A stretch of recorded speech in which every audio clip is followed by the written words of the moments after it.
Hello and welcome to the round 6 edition of the SuperCoach Edge podcast. My name's Damon and I am officially off the COVID inactive list and back on deck, Liam, as I welcome you in.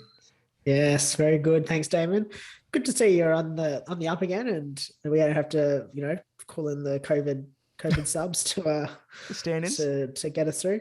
But I did actually have to coach my SuperCoach team via virtual means, unfortunately, as AFL senior coaches have done over the journey so far this year, which of course is no different to how I normally coach my SuperCoach team, but I am using it as an excuse as to why my team is just so shocking, Liam. It's annoying. It's terrible. And I know you can relate to me here. I'm going to use it as a nice segue to our first segment, the good, the bad, and the ugly.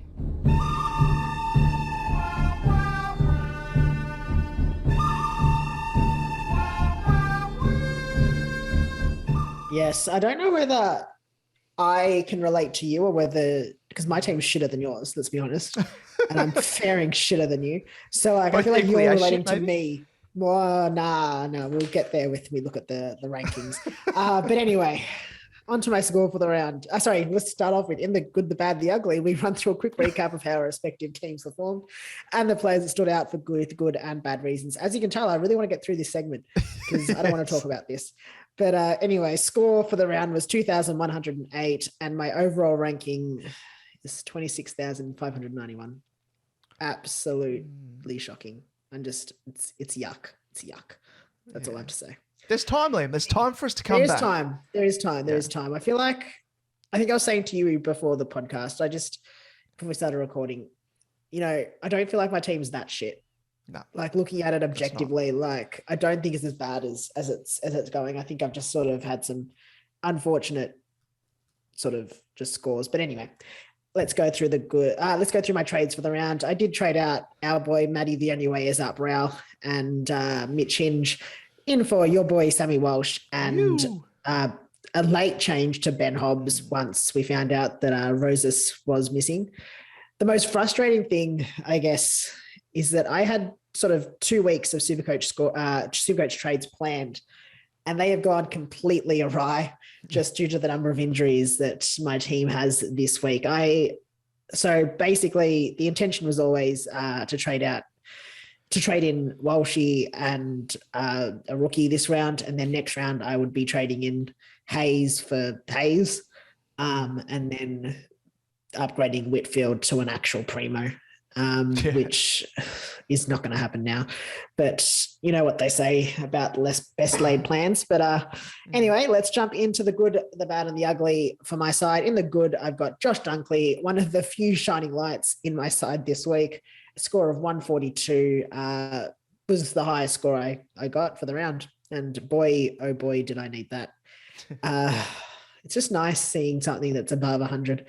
Anyway, into the bad, I've got Jordan Ridley, probably a bit harsh considering he did score 83, but he was on about 83 going into three-quarter time and had to change his role due to Laverde being subbed out, which just meant that he was going to be playing sort of as that key back instead of playing a more intercept role, which was frustrating, but I guess not much you can really do about it in that situation. And onto the ugly, it is Lachie Whitfield. He was a marked man.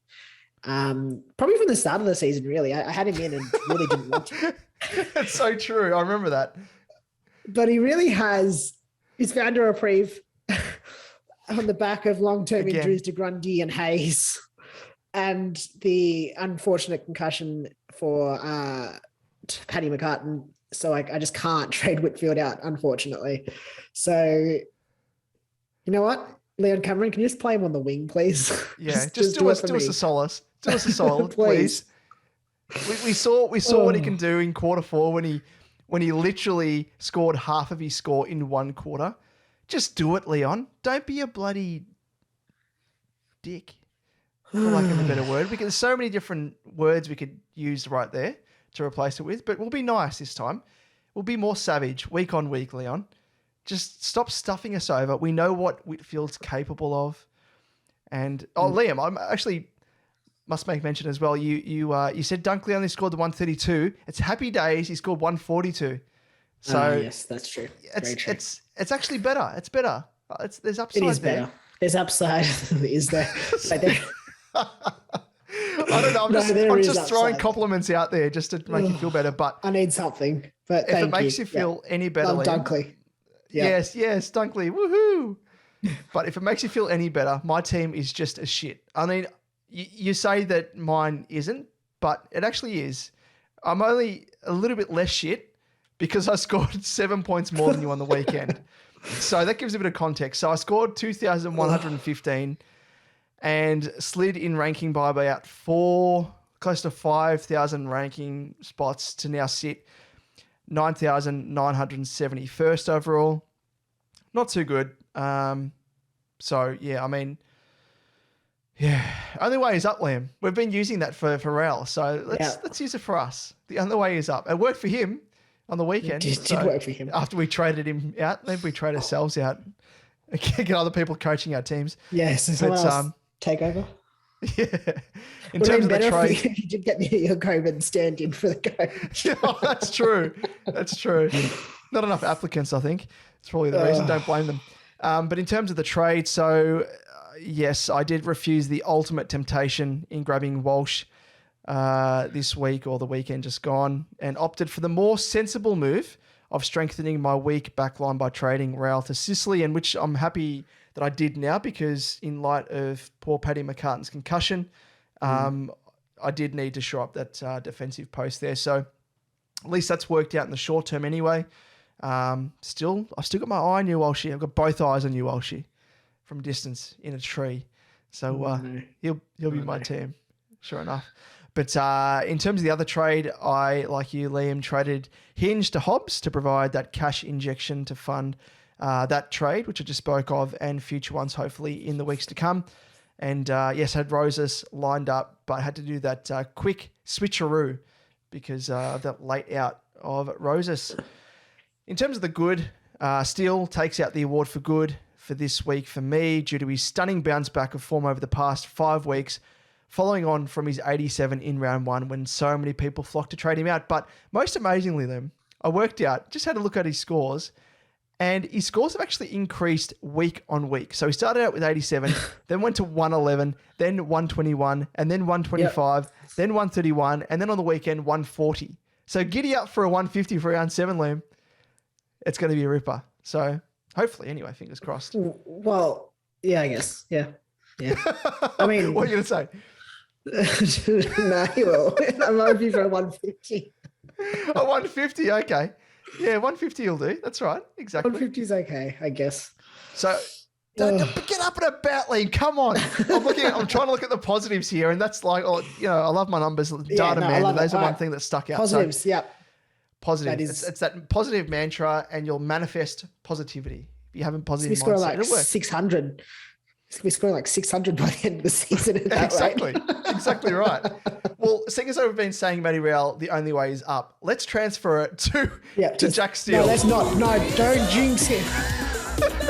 But he's been living that mantra of the only way is up, literally week on week. Then he's gonna not turn around. Okay. Anyway, let's move on to the Let bad. him go quietly. Let's bring it down a notch to the bad, Liam, because I've been talking up about Steele there. So Butters. I can't believe it's not Butter. I mean, you rid yourself of him, but I've still got him. I've stuck with him. He finds himself again in the bad off the back of a 58, but he does get a reprieve from the ugly category as he did battle gastro throughout the week. So his downer was somewhat expected, but must say this week's almost a do or die for Butters. He's getting on my nerves, but only thankfully because Whitfield is there that he finds himself given a reprieve, I think, across the journey of the season. What are you looking at, Liam? I saw you crunching numbers there. What are you looking at? Crunching some numbers. The only concern I have for Butters now, I know he had, he was battling gastro throughout the week, but just getting the stats up. Is there a trend? His last 3 scores at Adelaide Oval. 58, 57, 58. In fairness, though, the one score before that was 136. So, well, there you go. And the 58 is that which we just spoke of. Yeah, 58. Yeah. One of the 58s was the one we just spoke of. The other one, and then the other 2 scores were 57 and 58. in round 3. Yes. Anything to consider there. Okay. But it's okay. He plays at Kazali Stadium this round, so. Exactly. Up there, Kazali, up there, Butters. Oh. But yeah, anyway, let's move on again to, let's just, see, Liam, you're the negative. Don't bring me down with this negativity. I'm really bringing it down, sorry. Don't do it. I'll bring it up with this next one. I'll keep up and about with this next one. Even though I'm just rolling into the most negative category in the ugly, it's a bit hard to be up and about this. I'll be positive. Whitfield again. Whitfield. Yeah. Or should I say Leon Cameron? Ugh. So as we saw on the weekend, once Leon shifted Whitfield into the wing position in quarter 4, he scored 35 SuperCoach points, which was over half of his total score for the entire game. So hand in your coaching gun and badge pronto, Cameron, because I've just had enough. Absolutely had enough. So the blame is now being shifted from Whitfield. I know a lot of people call him Shitfield because he's scoring like shit, but now the blame can't be really centered on Whitfield alone. Like, we know he came into the season with a bit of a niggle, but it's more so due to his positioning. He's shown in the weekend in quarter 4 that he can score well. So I'm holding out hope, Liam. That's my positive takeaway. So let's do it. So Cameron, it's down to you, mate. Otherwise, you're going to be in the gun next. Not literally. That's not a threat. But hand in your gun and badge because you're just not worthy. But the honourable mention, just to bring it up a bit, Brody Grundy, for courageously playing on after copping his knee knock and posting an extra 20 to 30 points following him getting checked on the bench. And it's crazy now to think that it's come out today, which we'll get into shortly as well in depth, that he's actually done his PCL during that time and he played on. So after being in the ugly column last week, he well and truly earned his respect back as a bit of a parting gift, I think, now that he's on the sidelines for the next 10 to 12 weeks. So bravo, Grundy. Bravo. Round of applause. So that's a nice way to end it, Liam. But let's end it. It was a nice one. Even more so with a positive ending by looking at the head-to-head between both of us, Liam. That's not positive. What do you say? Yes. It was a close one, Damon, though. It was a close one. I can't say it was a runaway win. I'm pretty angry. I should have won that game. I should have won that match. Yeah. I actually changed my captaincy last second from Gawn to Neil. And had I not done that, I actually would have won, which frustrates me. In the wins, Damon's had 5. I've had just the 1. And the point differential between the two of us is 208, which isn't massive. It's not much. I can claw that back. Yep. And it's going to be harder to claw back those wins, but I'll just have to get on a nice little roll. But we'll look back nicely on what transpired in the round that was. I don't care if Monday's black, Tuesday, Wednesday, hard to tell, Thursday, never looking back, it's Friday, I'm in love. In the week that was, we keep you up to date on all of the key talking points of the round, and there was a few big news stories coming from this round, and they all really came around ruckman and injuries to those key ruckmen. Yeah. And all of them succumbing to knee injuries. Off the back of Nick Nat the other week, we saw mature age rookie sensation, Jack Hayes do an ACL, unfortunately. And both Grundy and Pitney come away with PCL injuries. Again, unfortunate. And continuing on the injury front, luckless Swan, Paddy McCartin sustained yet another concussion, unfortunately, which will see him miss this week at a minimum, but probably more than likely multiple weeks if the Swans take the conservative route, given his long history with concussion. Unfortunately, that's a real sad one, and just that picture of him in the change rooms against the Lockers. Yeah, his heart goes out for him, but hopefully he's it's not too bad, and he's on the mend quickly, and we see him back out there soon. But there are obviously, with all those sort of injuries, there are huge ramifications from a SuperCoach perspective, and we'll be discussing these in the next segment. The Price is Right. The price is wrong, bitch.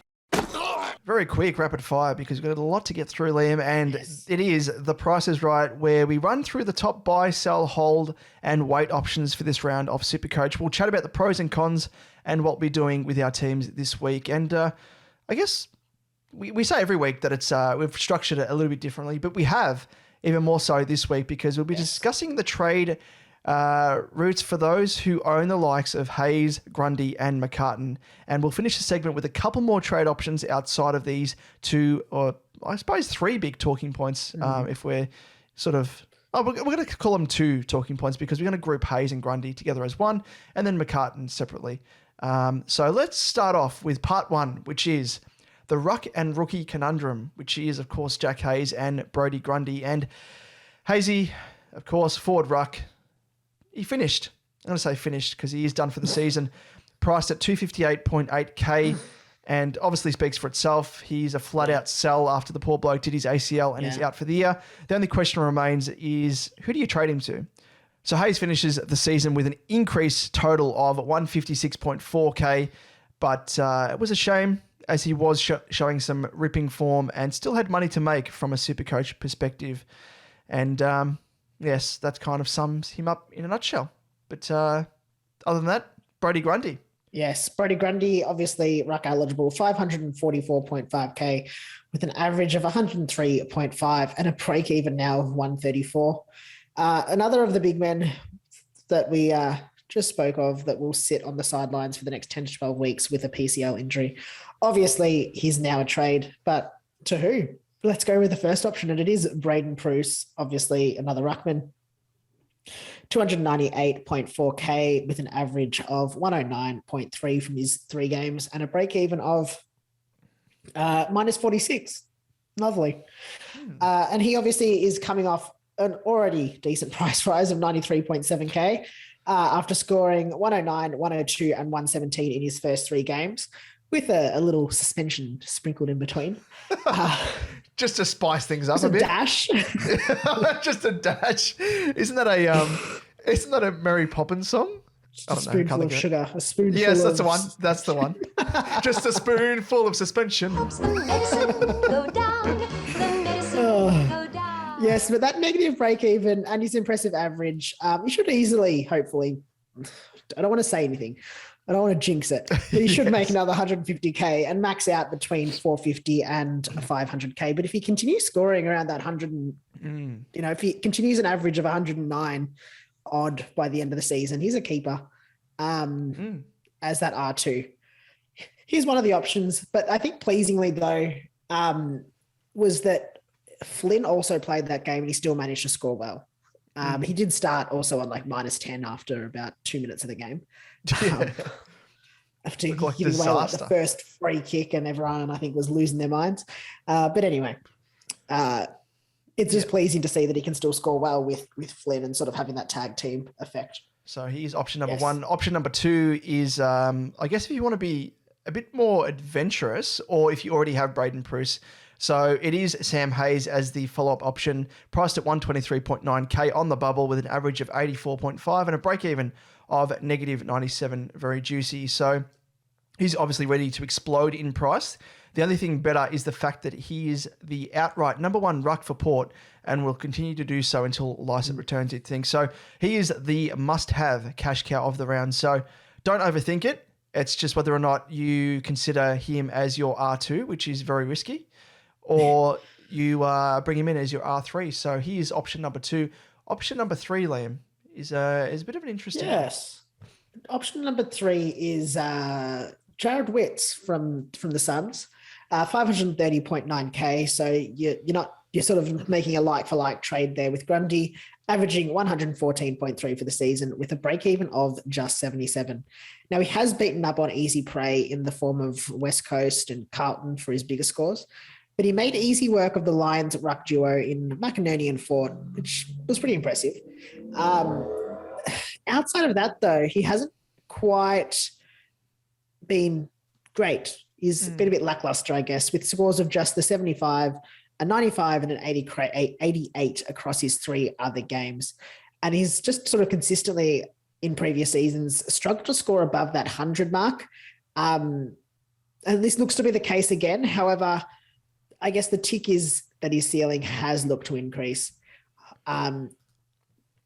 Just note as well, the highest he has averaged prior to this season was in 2019 when he averaged 99.6. So I guess,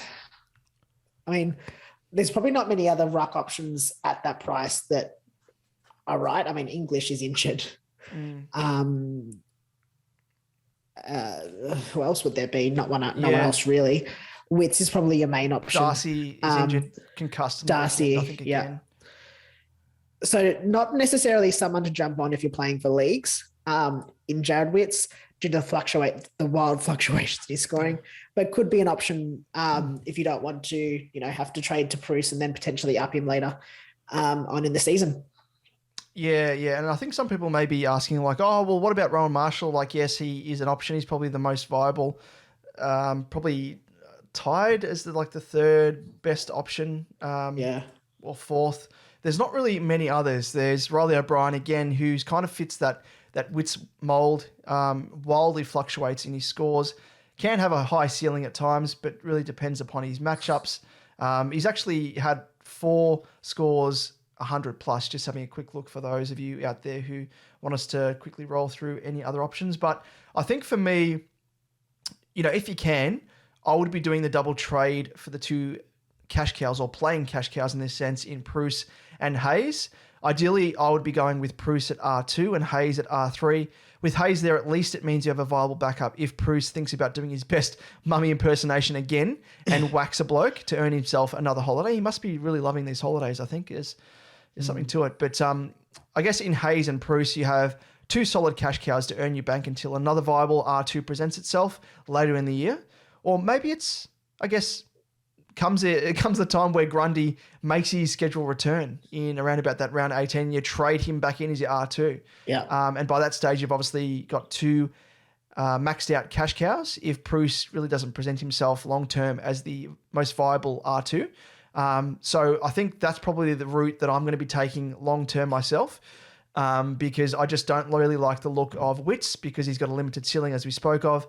And I don't really like the other options in Riley O'Brien, having had him in previous years, and not really liking what I'm seeing as a solid, reliable, consistent R2. So I'm willing to take the gamble on Pruse at that bargain basement price as it is at the moment. So, yeah, that's where I stand. What about yourself, Liam? Yeah, I think it's a tough decision, personally. I think I agree with you, Damon. I'm probably going to go Pruse as an R2. I don't really want to rely on Hayes as an R2. No. I mean, realistically, you have to trade. So, and again, this is where it gets confusing. Obviously, I'm talking about Sam Hayes. Jack Hayes obviously is going to have to be a trade out. I mean, there's no point holding him. And you have to trade out Grundy as well if you've got him. So, I mean, it just makes sense to sort of trade in Sam Hayes and obviously another ruck option. I think Pruse is your best bet. I don't mind Witz. I don't mind the idea of him as your R2, but just his, as you said, or as we sort of spoke about, his scoring is that hot and cold. And I think it's hard to see him being reliable enough in that R2 position. I think Pruse is a viable option, especially with the rest of the carnage going on this round. The cash that you get there, you can use to upgrade around the ground. And just on Witz as well, just quickly, the fact he's already gone up 150.6K and he's almost maxed out in price. So you're getting him almost at his highest price point. So it's really, if he was cheaper, if he was as cheap as Pruse, I would probably prefer to go for Witz as opposed to Pruse if I was compare the pair at the same price, same income, same output. But yeah, I think at the different price points, value for dollar, and for I guess point per dollar, Pruse just tips the scales in that sense. Yeah, no, I agree. The only thing I will say with Pruse, and I know this contradicts exactly what I said earlier in the episode, but he was obviously rucking with Flynn, but was obviously in that game. I mean, he was originally rucking against Marshall and Hayes. Hayes obviously went down, which meant that Marshall has to take the full ruck duties, obviously tires out, and then you obviously got that corky and was hobbling around the ground. So is his score inflated a little bit by the fact that he, really didn't have as much opposition in that ruck role? I don't know. I still think Pruse is the option to go with though. Yeah. Just sort of the caveat, I guess, to his scoring in the last round. I mean, we saw him score well in the previous 2 games anyway. So it should be okay. Yeah, and just quickly touching on the CBA, so they have released the data, thankfully just in time for the record of the podcast. And Pruse, so he had, like I mentioned last week, 63% ruck contest attendance percentage, and Flynn had 37%. So, I mean, that was predictable just based upon the fact that Pruse was hovering around about that 60% mark when Flynn wasn't playing, and Flynn was having similar when Pruse wasn't playing. So I think that'll probably be the cap of what they both get, and sort of indicative of what's going to be happening going forward. But yes, it does come down to, I think, durability of Pruse, and hopefully his form doesn't drop off. But if it does, I think Flynn's shown enough in the ruck that if even in game, if swings need to be made, then Flynn will alternate with Pruse. But hopefully it doesn't get to that stage. But let's move on to part 2 of our discussion, and it is titled Pondering Paddy, and it is Paddy McCartin. He at the moment is priced at 268.7k, averaging a 63 with a break-even of 44. And like we mentioned ad nauseum, poor bloke has sustained yet another concussion. But the fact with him, I think it's a bit more wide open as to which route you go down, because you could upgrade him to a Sicily or a Doherty, for example, or you could swing a Dacos into defence if you have Dacos in your midfield at the moment, and trade up, I guess, to a more premium midfielder and leave Dacos in McCartin's spot in defence. Or alternatively, do you just persist with McCartin and keep him and hope he'll return within a week or 2? I mean, that's probably the more riskier of the 2 options, because given his history, you'd think they're going to be more conservative, the Swans, as we mentioned earlier. So yeah, I don't know. Liam, I'll throw it to you first off. I'm going to be honest. I'm not entirely sure. Yes. I probably am leaning towards trading him up to a primo defensive option, but I do have enough cash for Oliver, which is juicy. So it may, I can swing Dacos back. I haven't got him in I'm still going to be in my midfield. So it would mean that I'm still running with sort of the 4 primos, depending on what you classify Whitfield as. But I'd be running for 3 primos in my defense, and then I'd be getting, I think, Caldwell with my M7, and I'd be able to potentially loop my M8 with, what's the name, Horn Francis, or I could make some swings around to sort that out.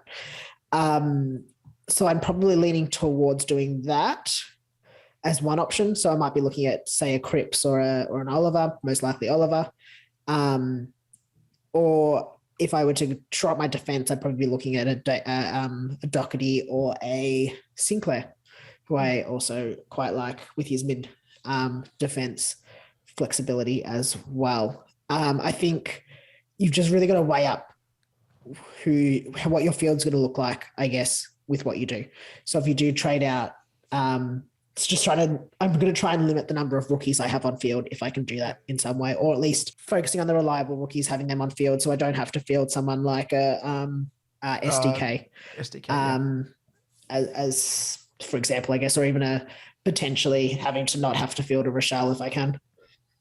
Yeah, I'm very much the same as well. Like, I'm still considering, like, either way, I think I'm going to need to, because I don't want to be relying on SDK, which I have done, I think 2 or 3 weeks now, and he has actually delivered just absolute pile of shit.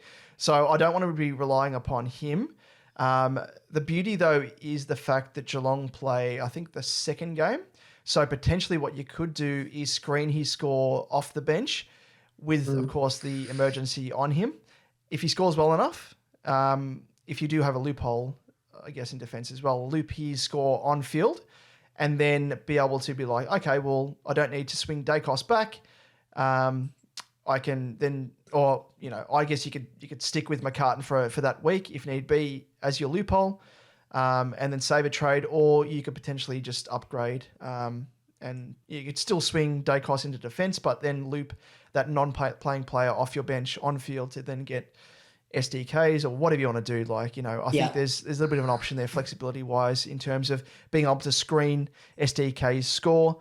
I think for me, what I'm going to be doing at this stage, I think is, swinging Dakes into defence and then trading McCartin to Oliver. As it turns out, I mean, I could alternatively upgrade him to a Doherty or a Sinclair, like you mentioned as well. And that would I think, give me a full defence of Primos. Discounting Whitfield, of course.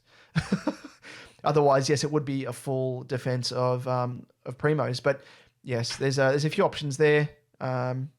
Just comes down to whatever route you want to take. Yeah, no, makes sense. I like both options, and it's going to be a sort of a genuine flip of the coin, I think. And I think you're just going to look at what value you have and sort of what the rest of your team is structured as. I don't think there's like a set way of doing it. I guess with the Grundy Hayes situation, I think it's a little bit more clear cut with what you probably should do or what we'd advise. But I think with the McCartin situation, it becomes a little bit more murky because there's a lot more options and ways that you could sort of, I guess there's obviously many ways to skin a cat. And I think in this case, it's the same. I think you just got to look at your structure and figure out where you're sort of shoring up your side in a better way. For sure. Now let's move on to, I guess, other noteworthy trade options. And we spoke of one there in Clayton Oliver. He's priced at 618.9K, averaging 122.2, which I think rose about 12 average points right there off the back of the weekend with his score. And he's got a break even now of a very, very achievable 73. So he went into the weekend with a break even of around about 170 odd. I think it was about 177 potentially or 174, something like that. It's massive. And the little Red Devil almost got there with a score of 168. So his break even, obviously more than achievable, has bottomed out. And so this is the cheapest he's going to get.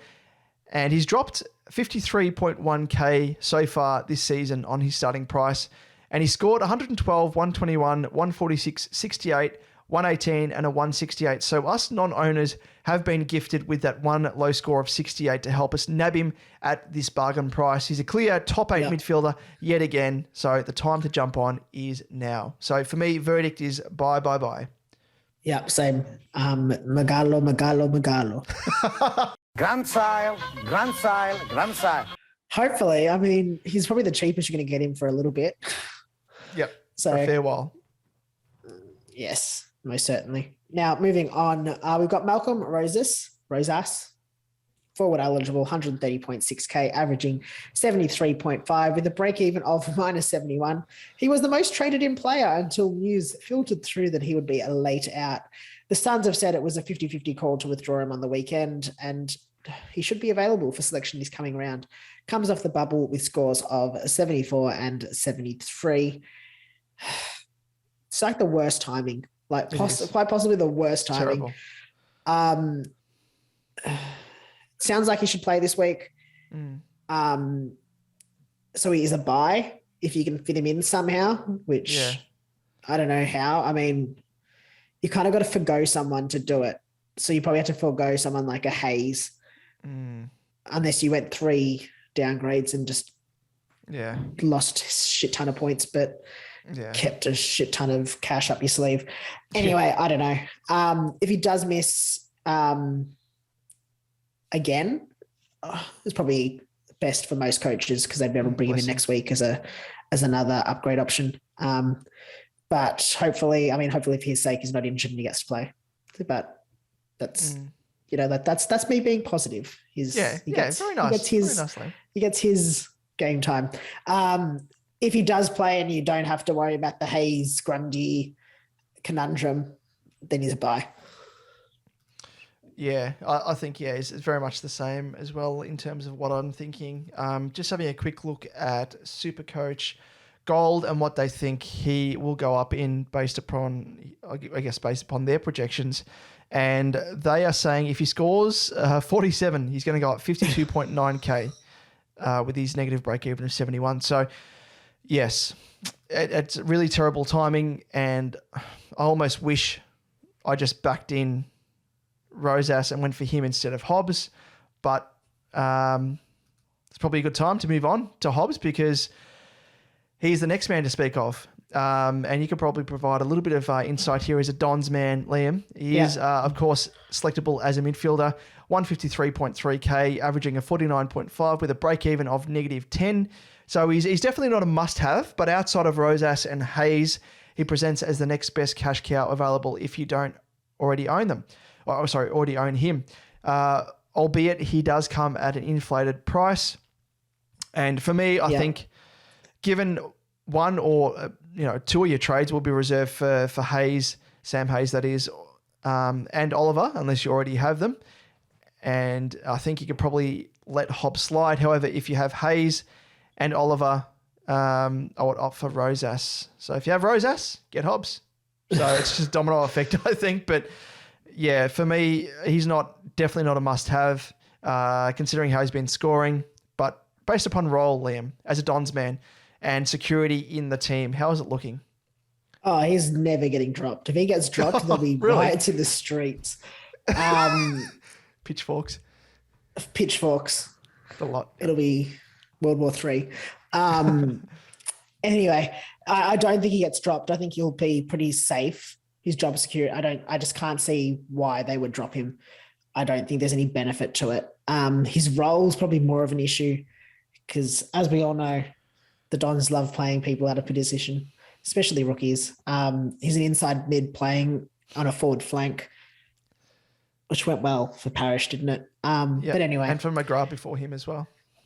I digress.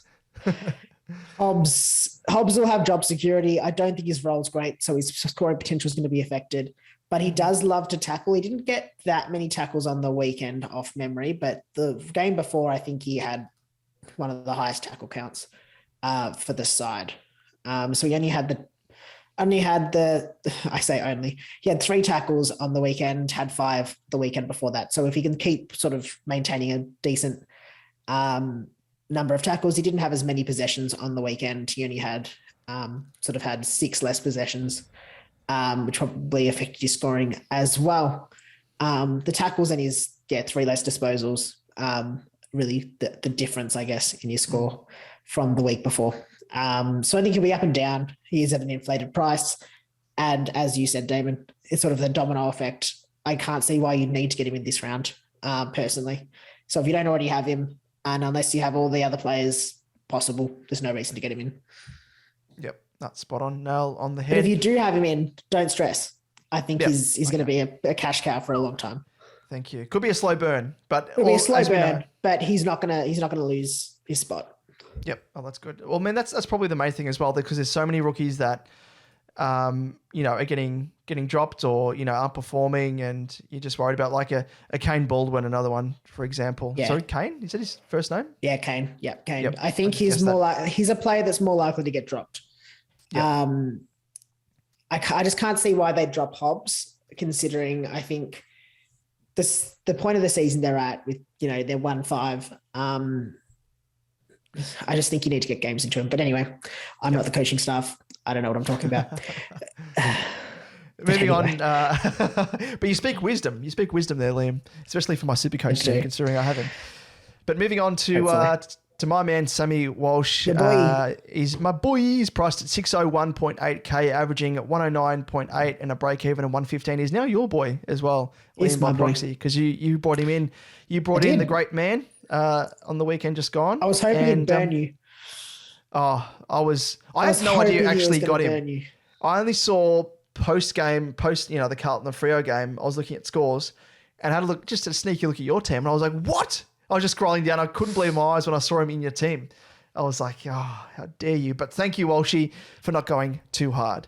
So just wait. He's just waiting until I actually trade him into my team. Then he's just going to go bang. Yes, if you are in need of a premium, he does come at a further discount at 8.6k on last week. Thank you, Walsh, again.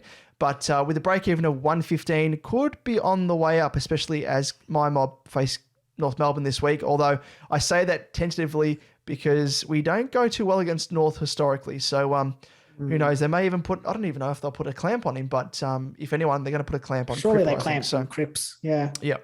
But for me, again, it pains me to say, Liam, because I'm only saying this because of Oliver. And Oliver does trump him in terms of value. And I'm going to say wait on Walshy. So Oliver's obviously got that achievable break even of 70 odd, and the fact that you don't want to miss out on jumping on Oliver first up. So he is a wait for me with Walshy.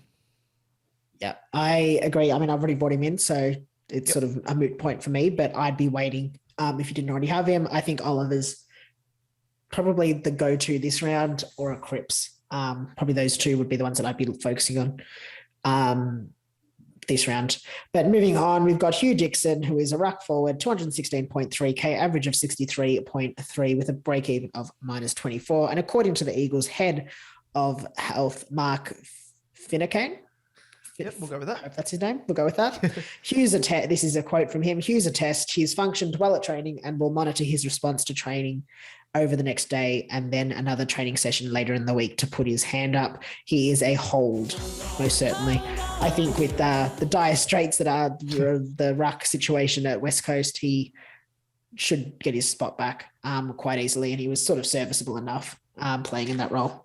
So definitely don't trade him out this round, especially if you've got Jack Hayes, who won't be playing for the rest of the season.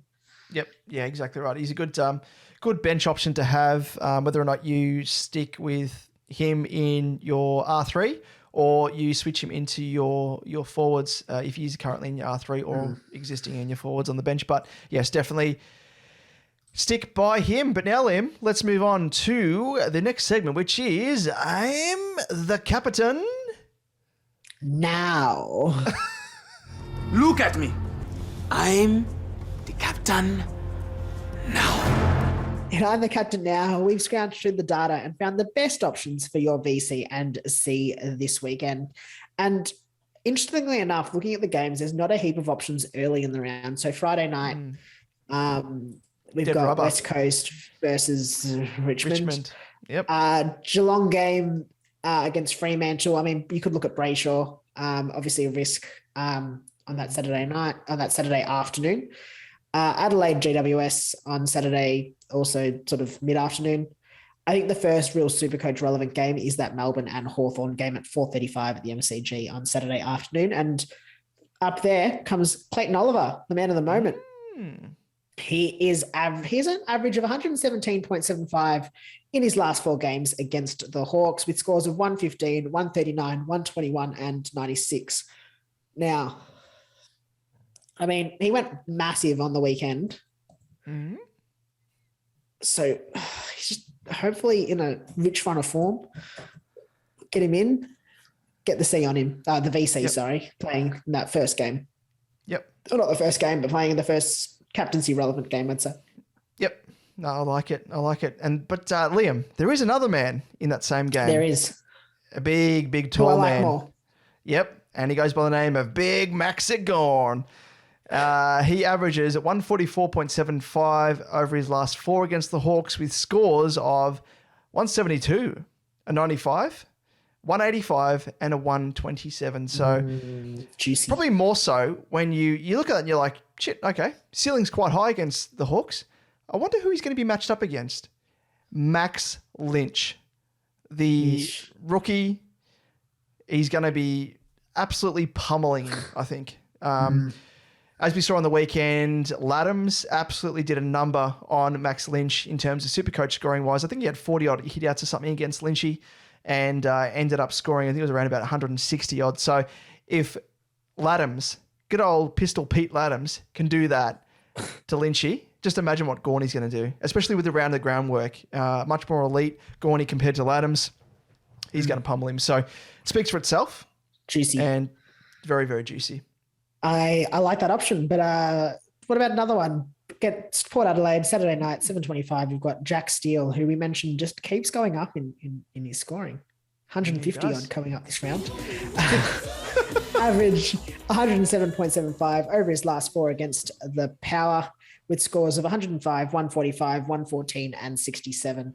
I think that 67 came in his first season at St Kilda, so we can probably discount that one a little bit and look at those last 3 scores as sort of the main ones that we'd be considering. And I think he'll score around that sort of region. If he doesn't score 150, hopefully can manage something around the 125 mark. Again, playing early enough not really early enough, but you should be able to loop him as your VC. But I think if you've got Gorn, I'd probably go that way. Yep. Don't keep your powder dry, Liam. There could be others. There could be others that There could be are others. options. What about this option here? Potentially. What about this one here? Paddy Cripps faces North on Saturday at 7:25, and he's averaged, a 91.25. I thought it was going to be higher over his last 4 against North with scores of 75, 75, 123, and a 92. And just to touch on the point, so he's averaging 118 this season, but if we take out the sub-affected score, he's averaging 138. So take note of that. Although his 123 is his highest score against the Roos. So, something to sort of weigh up, I think, between the two. An awesome run of form so far, but historically against the Roos doesn't really go too well. Now, another very, very good option for this round is Jack Mcrae against Essendon. Sunday, 3:20. Perfect option. Averaged 136 over his last 4 against the Dons with scores of 154, 122, 137, and 131. I mean, I think those just speak for themselves. I know he's not sort of these last couple of weeks haven't been the greatest. But the Dons won't tag. The Dons love putting up a good score against an elite midfielder. I think all of the stars are aligning for Jack Mcrae to have a massive run this weekend. So he's definitely in contention and a nice captain option playing that second last game of the round. But Damon, what about your honourable mention for this round of SuperCoach? I'm just going to be quick with mine. So, I mean, you took my guy. I won't say who it is, but I'm going to just throw out there Jared Witz, who we spoke of as a potential trading candidate. Hasn't really got much of a favourable history against the Pies this weekend, but without Grundy and the fact that the Pies don't really have any solid second ruck replacement. Previously, it would have been Max Lynch, who's now at the Hawks. But even then, I mean, they've got Darcy Cameron and Mason Cox. So I think he's going to be in for a big game. Game, I think. So he's my sort of out there left field option if you really want to go down that path, but I wouldn't recommend it because there is quite a few juicy options that we went through. What about you, Liam? Who have you got? I don't mind it. I actually don't mind it. It's a nice little pick up there by you if you want a bit of a pod captain option. And I've got another pod captain option for your Sunday Arvo, and that's Josh Dunkley. He had a big weekend with a score of 142. And he's only faced the Dons, I will note, on 4 occasions for scores of 75, which was after his injury-affected sort of season last year. A 153, a 92, and a 68 in his first season. Probably wouldn't go for him myself, but worth a look if you need a bit of a pod captaincy option for that Sunday afternoon. If you were, maybe needing to make up some points, it's a bit of a risk if you were, losing in your league matchup. But maybe it's worth sort of trying something if you needed something. Unfortunately, he does play that Sunday Arvo, so you can't chuck the VC on him. But anyway, let's go to who we will be selecting. David? Yes. I'll give you the honours. Okay. So, yes, goes without saying, I wish I could go Oliver and Gawn with both in hot form, but I think it comes down to matchups to separate both of those two as to who the best VC option is. And like I mentioned, Gawn against Maxi Lynch is going to absolutely savage, you'd think. So he is the standout VC. And then Mcrae I have as my captaincy option. What about you, Liam? Personally, we'll be going the same way. Maxi into Mcrae. I think Mcrae's in for a big one against the Dons, but I can definitely see Gawny going absolutely massive as well. So hopefully they both go massive, but we go with Gawny. I can lock in Gawny's VC score. And just relax for the rest of the weekend for once. Now, though, it's time to delve into a weekly subscription of SuperCoach, what it all means and the meaning of life, and attempt to answer your burning question in I Gots to Know. Hey, I got to know. So let's delve into today's segment. And we have a couple of questions here from a couple of listeners on Twitter, and it is Richmond Nuff at Nuff Richmond and James at Tatum Fan Club, and they both pose head-to-head questions. So Nuff Richmond asks Brayshaw or Oliver, and Tatum Fan Club asks Cripps v Oliver. So I reckon we could probably meld both of their questions into one. Like Liam. What do you Let's reckon? merge them. Let's merge them and rank them. Let's do it. Okay. Okay. Did you want to go first, or do you want me to go first? All right, I'll go first. It's a tough one. I like Cripps and Clary almost equally. Clary's got a lower break even. Yep. Cripps is lower in price already. Depends on how much bank you have. I don't mind. I'd go Cripps 1 just. Ooh. Just. Okay. Yeah. Okay. Just. Yep. Okay. Just. Yep. Just. Like, I'm talking by the skin of his teeth. Only because of his lower price point. I think it gives you some cash up your sleeve. We've seen a fair bit of carnage this week. So it's always nice having a little bank just to back you up in case something happens. Then Clary, but it's always a flip of a coin between the two of them. And then Brayshaw is probably my third option there. I think Cripps. Clary's got I think the difference between Brayshaw versus Cripps and Clary is that Cripps and Clary sort of have that backing historically that Brayshaw doesn't have. Brayshaw also tends to struggle with the tag, as we've seen against West Coast in recent weeks. So I think that's why Brayshaw's third on the list. But I think you probably flip a coin between Cripps and Clary. And I feel sick kind of saying that. I mean, I also like Clary as number. Like, I don't know. I'm going to get off the fence. Get off the fence, Liam. Cripps number 1 purely based off price. Okay. And Very his nice. break even's achievable. It's only 125. Yep. Okay. But when we're talking about break evens that are achievable, Liam, Yeah, I know. you look no further than the big red devil himself, the big red sweaty pig, fantasy SuperCoach pig, crosses over both formats in Clary Oliver. He's break even 73. He's going to absolutely smash that, you'd think, based on recent form. So for me, I mean, you make a very good point as well. With Cripps, yes, he is cheaper, almost 100K cheaper or thereabouts. But I think you can probably afford to wait for Cripps and go for Clary this week. I mean, Clary's seen as what we call the chalk. Everyone's going to be jumping on him. And I think if you bypass him this week, Clary has another blinder of 140 odd or thereabouts. You're going to obviously lose out on the price rise. He's going to be more expensive. And you're going to be losing out on that on those points. So for me, Clary is number 1. Yeah. Cripps, number 2. If you can afford to grab him potentially the week after, and just fingers crossed he actually doesn't break through his break even too much and rise in price too steeply. He might not against North. Doesn't have a good average. That's true. Fingers crossed. Fingers crossed. Like you ran through, Liam. Very good. And like yourself as well, Brayshaw rounds out the top 3 for me in that finishing spot. Just based upon, just looking at his scores as well, he's kind of tapered off a little bit. He started the season in hot form with 127 and 189, and that kind of overinflated his average at the moment, which is a 123.8. But it has been in steady decline. So he's scored 96, 95, 132 and a 104 over his past 4 weeks. So, I mean, discounting the first 2 games where he smashed it, he's like a so-so midfielder for me anyway. But I think that's probably, as you mentioned, comes off the back of a bit more attention that he's getting from opposition coaches. So for me, it would be Oliver, then Cripper, and then Brayshaw. So hopefully that answers both your questions at Nuff Richmond and at Tatum Fan Club. Let's round it out with the group rankings and the SuperCoach Edge Cash League. How's it looking at the moment? Yep. Let's have a look at the highest scorer for the round. For round 6, it was Jason with his team, the Sumatran Tiger, with a score of 2,413 and a round rank of 265. Very nice there, JP. Yeah, it's very good. Very good, JP. A lot of people are thinking, who's JP? That is Jason. We know him. And he is the sort of super coach that lives and breathes by the seat of his pants. Yes.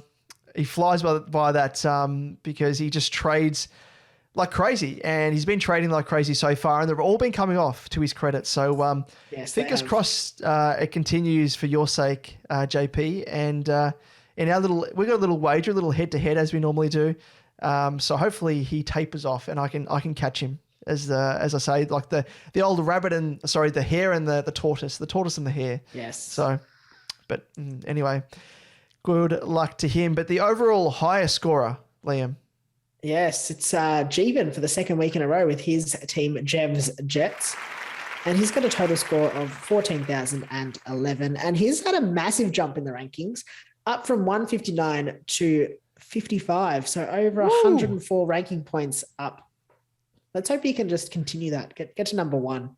Yes, hopefully he can continue that run of form there. He's 2 weeks in, and I know we kind of jinxed it the previous week. We really did. With the previous person when they were going on to their 3rd or 4th, and we stuffed them up. And we've probably done it again with Jev's Jets. So best of luck with that, mate. Because black on white. Yep, Arthur. Yep. Arthur. He takes up the full honours. I actually can't even remember. It went for that long. Massive. It was 14 weeks or something, I think it was. Yeah, it was huge. Something crazy. Huge. But I mean, it's got to start somewhere. Got to start somewhere. If you do still want to enter the SuperCoach Edge group, you can join anytime. The code is 142059. And now, Damon, just a quick update on our SuperCoach Edge Crown League for Tier 3 Patreon subscribers. Do you want to run through the winners for this round?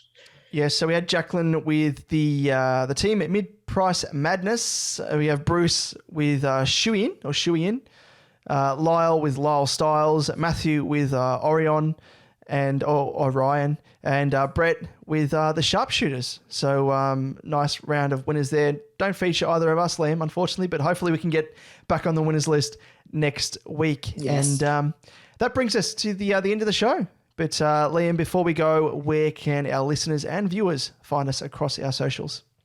Yes, on YouTube, you'll find us if you search SuperCoach Edge. And don't forget to like and subscribe. On Twitter, you'll find us at SuperCoach_Edge, Damon at DamoJ88, myself at Liam Evans _95.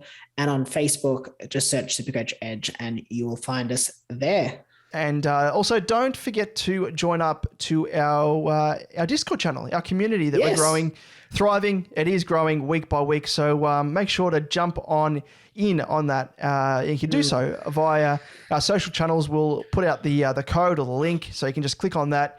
It'll take you straight through. If you're not an existing member in Discord, you can just sign up quickly. And you can have a little look around. There's different rooms and stuff to discuss trading, vice captaincy and captaincy options. There's a bit of game day banter and the like as well. So make sure to check that out. But Liam, that's a wrap.